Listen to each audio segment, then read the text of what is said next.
temas porque es uno de los expertos de nuestro país en temas de la delincuencia organizada. Es periodista, escritor, y le agradezco mucho que se tome este tiempo y confíe en este espacio para hablar sin censura. Ricardo Ravelo, gracias por acompañarnos. ¿Cómo te va, Ricardo? Muchas gracias, agradezco mucho la invitación para estar en este espacio tan prestigiado.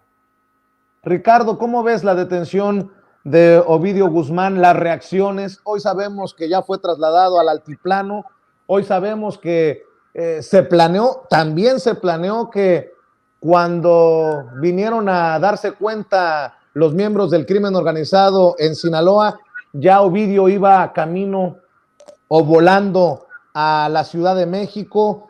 ¿Qué es lo que sabes? ¿Cómo entiendes? ¿Cómo digieres esta jornada tan intensa en nuestro país? Mira, todo indica que fue una operación mejor planeada que la de octubre de 2019, pero surgen algunos elementos que hay que considerar. Hace un año, o casi va a ser un año, el 25 de enero de 2022, Ovidio estuvo presente en la ceremonia religiosa de la boda de su hermana, celebrada en Culiacán, en la Catedral de Culiacán. Hubo un despliegue de mucha gente con carros blindados, gente armada que acordonó la catedral de esa ciudad. Y fue una boda que, bueno, al menos en redes sociales se volvió un escándalo. Y obviamente a partir de la orden de aprehensión que tiene en Estados Unidos, pues se esperaba que el gobierno federal lo detuviera. En aquel momento se le preguntó al presidente López Obrador por qué no se actuó en ese momento y dijo que, bueno, ni él estuvo enterado de la boda. Es decir, cerraron los ojos ante eso. De tal manera que, bueno, pues todo indicaba que Ovidio Guzmán, después de aquel fallido operativo de 2019, no fue nunca molestado. Si ahora ocurre este operativo que termina en su recaptura, es porque seguramente hubo una gran presión de Estados Unidos. Y no es para menos. El próximo lunes empieza la reunión iberoamericana con la presencia de Trudeau, el primer ministro de Canadá, y de Joe Biden, de tal manera que, bueno, esto, por donde se le vea, es una ofrenda al presidente de Estados Unidos, cuyo gobierno está muy preocupado precisamente por el enorme tráfico de fentanilo que está cruzando por México a través de los puertos y aduanas, y que por lo menos, según datos oficiales del sector salud y de otros de Estados Unidos, pues les causó el año anterior algo así como 100,000 muertes. Ricardo, no es una conclusión, un análisis muy facilón, con mucho respeto, el decir, esta es una ofrenda al gobierno de Estados Unidos por la presión, y haces mención de la cumbre trilateral, la cumbre de líderes de América del Norte, no iberoamericana, la cumbre de América del Norte, pero no haces mención, por ejemplo, del inicio del juicio a Genaro García Luna, que también coincidentemente cae el lunes. Con mucho respeto te lo pregunto, porque digo, obviamente diferimos en esta idea de que es una ofrenda, un premio, algo para recibir al presidente de Estados Unidos, porque si esa es la lógica, carambas, pues que no hagan operativos las autoridades cuando se acerque las visitas de los mandatarios, porque no se vaya a pensar mal, ¿no? Es que en este tema no hay coincidencias. Es decir, todo estuvo planeado en función de eso. La gran pregunta es, ¿y por qué no lo hicieron antes? Si sabían dónde está, dónde opera. Se movía con facilidad en Culiacán, en Sinaloa, completamente, particularmente. tenían, ¿por qué, digamos, después de la operación fallida, tuvieron que pasar 3 años y medio para detenerlo? A mí me parece que, bueno, llega tarde todo esto. Ahora, hace unos días detuvieron al hermano del Mencho, ahora a Ovidio. Eh, yo me pregunto si esto implicaría un cambio de estrategia del gobierno federal. Falta ver si esto va a tener una continuidad, porque si no la tiene, bueno, a mí me parece que esto es un llamarazo. Es decir, la detención de Ovidio, con todo el festín oficial que hay, a mí me parece que es una cosa, pues, intrascendente, eh, viendo el panorama desastroso del país, cuando la 4T tiene fuera de control la seguridad del país y la mayor parte de los territorios ocupados por los cárteles. Hay 87 muertos diarios, un nivel de ejecuciones atroz que no veíamos en los últimos años, que está por rebasar las estadísticas más escandalosas de Calderón y Peña Nieto, y que además, bueno, se está incrementando el cobro de piso, la venta de protección, ejecuciones en bares, en restaurantes, es decir, se está sembrando una ola de terror en el país, pues que donde queda en evidencia que el Estado como tal no tiene capacidad hasta ahora de garantizar vida ni patrimonio en México. Esta acción, que me parece muy bien planeada por parte del ejército y de las corporaciones que intervinieron, fue una acción interesante porque calcularon muy bien el horario, que no hubiera personas en la calle para no generar o poner en riesgo a las personas. Se detuvo al objetivo, que fue Ovidio Guzmán, pero tampoco se puede considerar que esta detención sea un triunfo contra la delincuencia organizada cuando hay 15 cárteles con por lo menos 50 o más ramificaciones por cada organización criminal que siguen generando perturbación en todo el territorio, miedo, violencia y terror. De Si no tal es un manera que, bueno, triunfo, esto no se puede festinar. si no es un triunfo de las Fuerzas Armadas, al mando precisamente del presidente Andrés Manuel López Obrador hoy en este gobierno, ¿cómo se puede catalogar? Hablas de que se ha convertido en un festín como para levantar la imagen de este gobierno, pero se ha hecho de forma muy, en mi opinión, obviamente, discreta, sin presentación de detenidos frente a los medios de comunicación. Yo te lo pregunto porque tú eres experto en estos temas.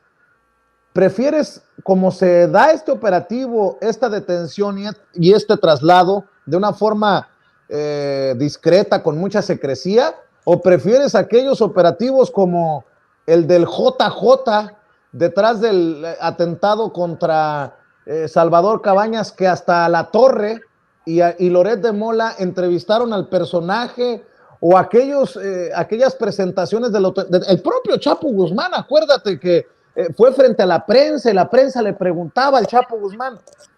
Creo que aquí sí vale la pena preguntarse qué queremos, ¿no, Ricardo Ravelo? Mira, a mí me parece poco ante el escenario de sangre que vive el país.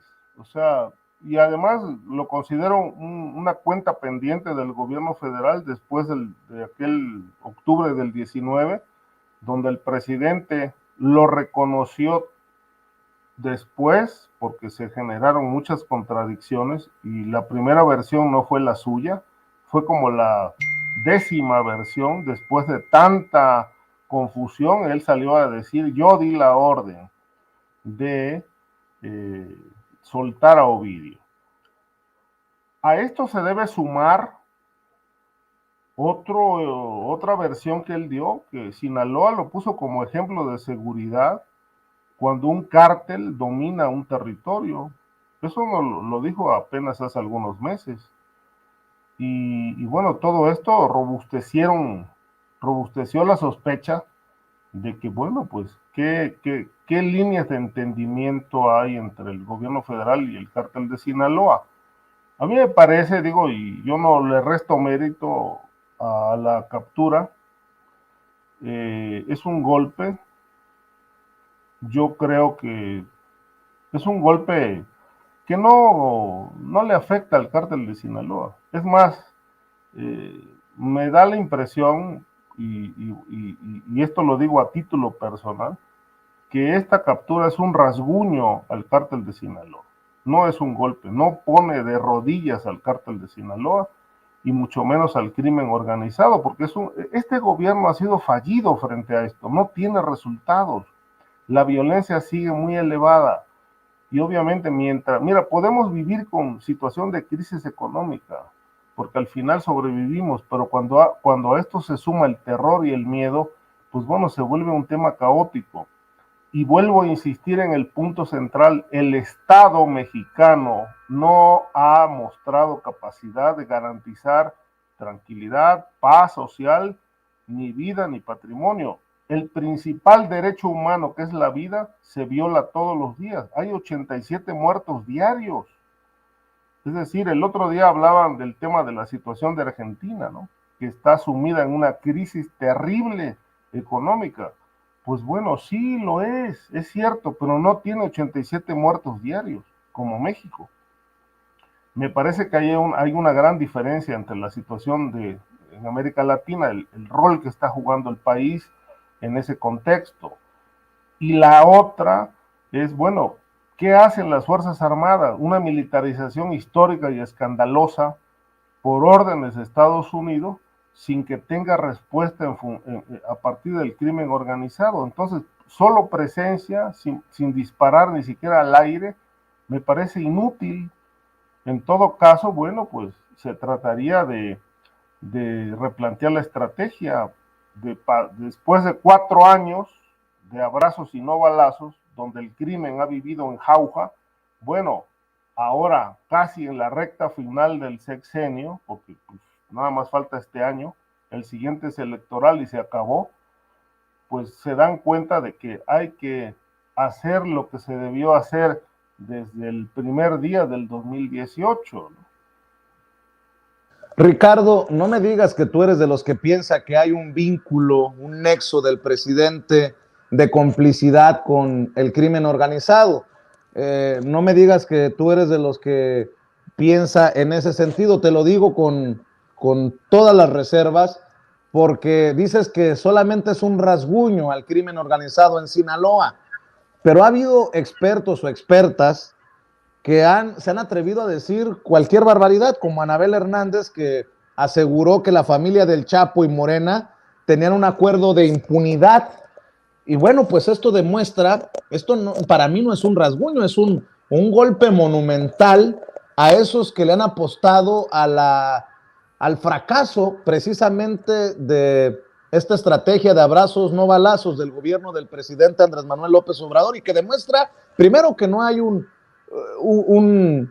pacto de impunidad o de complicidad, en mi opinión. Y otro, que la estrategia de abrazos no balazos sí funciona, porque por más que critiquen esto que es considerado como un operativo quirúrgico, pues no tenemos los daños colaterales como sí los tuvimos en otros gobiernos.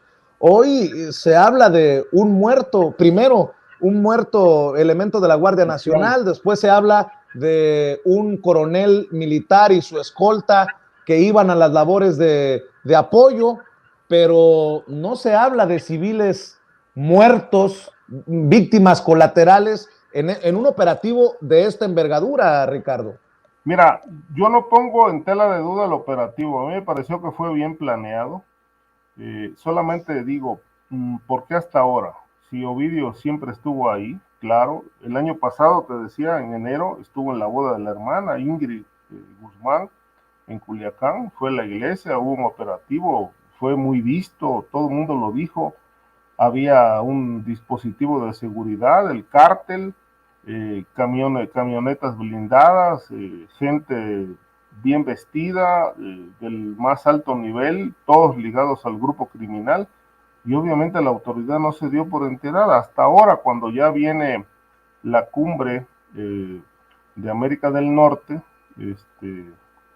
entonces se ocupan de dar ese golpe para, pues seguramente decirle o mandarle mensaje a Estados Unidos de que, bueno, algo se está haciendo en México frente al crimen organizado. No puedo, porque no tengo elementos para afirmar que haya un vínculo entre el presidente López Obrador y el cártel de Sinaloa.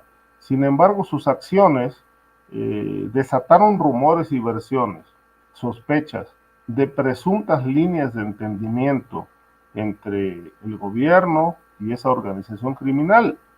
La liberación de Ovidio en aquel 2019, el saludo a la señora, y sobre todo... Pero Ricardo, a ver, Ricardo, tú eres un escritor, un periodista que ha dedicado tantos años a investigar estos temas del crimen organizado.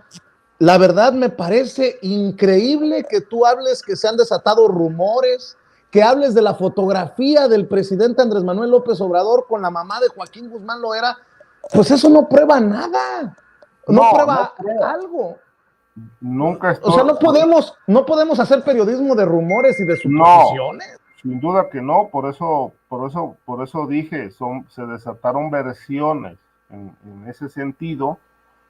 Pues no tengo elementos para afirmar, hay una complicidad, pero bueno, como periodistas no podemos dejar de ver signos, señales, y sobre todo, bueno, que después de la detención del Chapo Guzmán en el sexenio de Peña Nieto, durante 4 años el cártel de Sinaloa en este gobierno fue intocado. No se le tocó un peso y no se le tocó a un solo miembro, hasta ahora el de Ovidio. De tal manera que es un cártel bastante bien atendido en el sexenio. No es un cártel perseguido, no ha sido un cártel golpeado en sus finanzas, y además, considerando, lo reitero, considerando la magnitud y la dimensión de lo que es el cártel de Sinaloa, que tiene una estructura que opera en 100 países, con un andamiaje financiero intocado, con un control territorial pues que va en todo, que alcanza y abarca todo el país. Digo, pues con todo lo que se pueda considerar, me parece que la detención de Ovidio nos revela muy poco en el combate al crimen. Es una pieza sin duda importante para el grupo, porque se les dedicaba al lavado de dinero y al trasiego de drogas sintéticas a Estados Unidos, pero es una pieza muy reemplazable y rápidamente reemplazable, de tal manera que, bueno, desde mi punto de vista, no significa ningún triunfo contra la delincuencia organizada, porque Ovidio Guzmán no es el cártel de Sinaloa. Bueno, para cerrar, déjame preguntarte, y es obvio que pues tenemos visiones diferentes, pero creo que lo mismo tenemos el derecho nosotros de decir lo que pensamos, como Ricardo Ravelo de decir lo que él considera, pero déjame preguntarte para cerrar, Ricardo Ravelo, ¿será el juicio contra Genaro García Luna el juicio del siglo? ¿Qué esperas de este juicio contra el ex superpolicía, algunos consideramos cómplice de Felipe Calderón? Y si pues le haces caso a los rumores, a las versiones y a las coincidencias, ¿no te parece muy extraño que Felipe Calderón en este momento histórico haya buscado ya su residencia en España y que, por cierto, poco se sepa de él en momentos en que su super amigo con el que jugaba las escondidas en la residencia oficial de Los Pinos esté a punto de enfrentar a la justicia, y de tantas posibilidades sobre testigos, ¿crees que vamos a ver el juicio del siglo, incluso más importante que el juicio al mismísimo Joaquín Guzmán Loera? Sí, mira, si no se pospone la audiencia, que esperemos que ahora no ocurra eso, me parece que sí estaríamos ante un juicio trascendente, histórico, yo no sé si del siglo, pero muy importante, con un precedente no visto en los últimos años. Me parece, y lo puedo decir abiertamente, que la ida de Calderón a España es una fuga anticipada. Se está preparando el terreno por cualquier acción que pueda venir. Lo más probable es que pueda ser condenatoria en contra de García Luna, porque lo que el público debe saber, porque ya se documentó, yo lo publiqué en algún momento en Proceso, cuando participé y colaboré, trabajé en ese medio, y también lo corroboró el periodista Lemus en su libro El Licenciado, de que la Secretaría de Seguridad Pública en el gobierno de Calderón fue comprada por el Cártel de Sinaloa. Y hay todo un relato que el propio Lemus obtuvo dentro de la prisión de Puente Grande, donde fue encarcelado injustamente. Entrevistó a varios capos del narcotráfico, entre ellos a Edgar al Grande, que le cuenta cómo se planeó la compra de la Secretaría de Seguridad Pública. En realidad hubo una reunión entre el Mayo Zambada, Arturo Beltrán Leiva y el propio Valdés Villarreal, el Grande, a quien le encomendaron la tarea de hablar con Calderón. El propio narcotraficante Villarreal dijo que él contactó a su amigo, el senador Anaya Llamas, panista, compadre de Calderón, para estar presente en un bautizo, en el bautizo de la hija del entonces senador, cuyos padrinos eran Margarita Zavala y Felipe Calderón, presidente electo. Y en esa reunión se le dio entrada a la fiesta privada al capo, que pertenecía en ese tiempo al grupo Beltrán Leiva, para llevar la propuesta de que Genaro García Luna, un viejo conocido de Sinaloa, fuera el secretario de Seguridad Pública. Según Lemus, hubo un pago millonario descomunal para Felipe Calderón a cambio de que nombrara a García Luna como secretario de Seguridad Pública, porque necesitaba ese grupo criminal tener un aliado en el poder, en el gobierno, y lo lograron, porque García Luna ya tenía relaciones estrechas con el cártel de Sinaloa desde años atrás. Se entiende que desde el sexenio de Vicente Fox, donde fue director de la Agencia Federal de Investigación. Entonces, lo que demuestra todo esto, que además es público y nunca ha sido desmentido, es que el cártel de Sinaloa desde entonces era tan poderoso que tuvo la capacidad de comprar una Secretaría de Estado en el gobierno de Felipe Calderón. Por esa razón hoy está en juicio y es muy posible que si no se declara culpable, pues pueda ir incluso a cadena perpetua.